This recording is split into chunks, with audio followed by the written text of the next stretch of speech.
I've done a few videos on this topic before. Some people think that our horses are slaves or that, they're forced to do this. What we do is actually a partnership. You earn a horse's trust working with them. You develop a bond with them.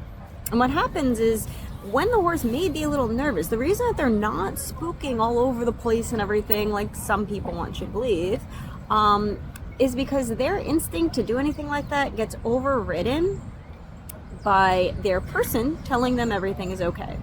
A lot of what we do is just with our voice with our horses. We communicate with the bit in their mouths through the lines. Very subtle things that we do that people don't even notice, but just squeezing your hands a little bit here and there that communicates something to my horse. It's not just pull left and right and stop and that's it. So through partnership, we do this job. When I am with my horse, taking him to and from the stable or anywhere, whatever, the way my customers are kept safe, the way I am kept safe, the way my horse is kept safe is because we work in partnership together. I do things for my horse and my horse does things for me. That back and forth, that partnership keeps everybody safe. So when there is something blocking the road, my horse knows that we go around it, but he doesn't know I have his back to make sure nothing is coming. When he tries to change lanes and go around something, I don't let him do that until I know the coast is clear. When I know that something is coming up ahead that he might not like being next to, could be anything. Every horse is different. One time my horse didn't like a pizza box laying in the middle of the street because it was different. Horses spook over things that they're not familiar with.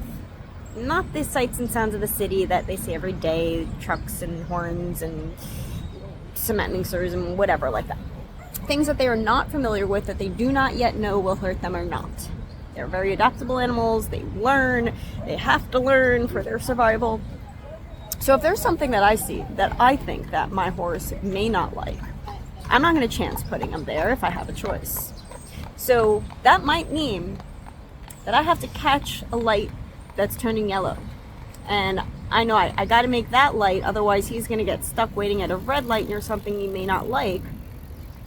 He doesn't quite understand why we're trotting at that moment for that moment, but he knows that I'm going to guide him, and I trust in turn that he's going to do what I ask of him, because this way we're both safe. That guidance that I give him and him listening to it is a partnership. Another way this is a partnership. Horses are very expensive to care for. We have 24/7 stablemen mucking out their stalls. They get hay. Hay is expensive, especially delivering it to a city. They get their hooves shod, shoes put on, and their hooves are trimmed. They get vet exams. They get vacation time on pastures. We're not working during that time, but our horses, we have to pay for the land that our horses are on and who's caring for them out in the pastures. And we still have to pay our stall rent back at home, because that's like, when you go on vacation, you still pay your apartment rent. So, as it's very expensive to pay for a horse anywhere you are, but especially in the city, most of the money that we get on a ride, we charge people for a ride, and most of that money goes right back towards caring for my horse. I get some to pay my bills and live and eat and all of that, and in turn I am healthy and okay to come to work to care for my horse. And some of that money goes to the owner of the carriage.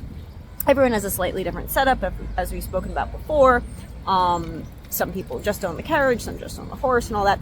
But whatever the setup is, at the end of the day, however, whoever's bills it's coming out of, whoever's pocket the money's coming out of, the money done on every ride is always split at least two ways, whether it's the owner of the carriage and horse and the horse, or it's also three ways with the owner, the horse, and the driver. And again, partnership. It just works. It's just a model that makes sense. Now, you could have another job and then pay for your horse and all of that. But the problem with that is why it's not an ideal model is because a healthy horse does much better working routinely than just standing around. So that means that you have to now also pay someone to get your horse some exercise and do some work. Why don't you just work with the horse and earn the money at the same time? Does it make more sense? So, again, partnership. And I am very grateful for my horse. We have a good day. If I have a busy day and I do a bunch of rides and, you know, my horse is doing good, I'm like, thank you. That is awesome. Thank you for helping me out and doing that for me. And, like, you know, it's not like I'm just, like, using him or you can't force a horse who's like 1,000 or 2,000 pounds to do something that they don't want to do. All you can do is ask. So we ask and we bond. And in the end, we get the result we want. Right, Nikki? Yeah. I've been with Nick about 8.5 years now. He was a little excited today coming up to the park because he got some extra time off because we did have a storm that we were suspended for due to high winds and a little rain. They were expecting it to be worse, but it wasn't. So kind of changed our schedule a bit, and he was very excited to come up to the park. One idiot, of course, wanted to scream at him that he's going to do his thing. He wants to pick up this Velcro again.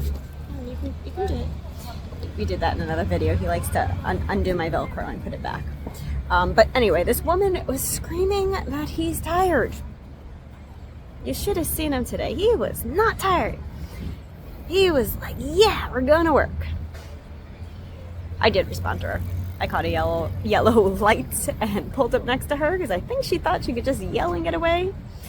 Did give her a bit of an earful. Anyway, that's the subject. That's the topic. We're done. Partnership. It's all partnership. If you want to watch our other videos, go ahead. If not, whatever. I don't know. I'm really not a YouTube person. I really don't want to be. If these videos pick up one day, so be it. If not, at least they're out there. But I guess I'm supposed to ask you to like and subscribe and all that stuff. So yeah, go ahead, do all that.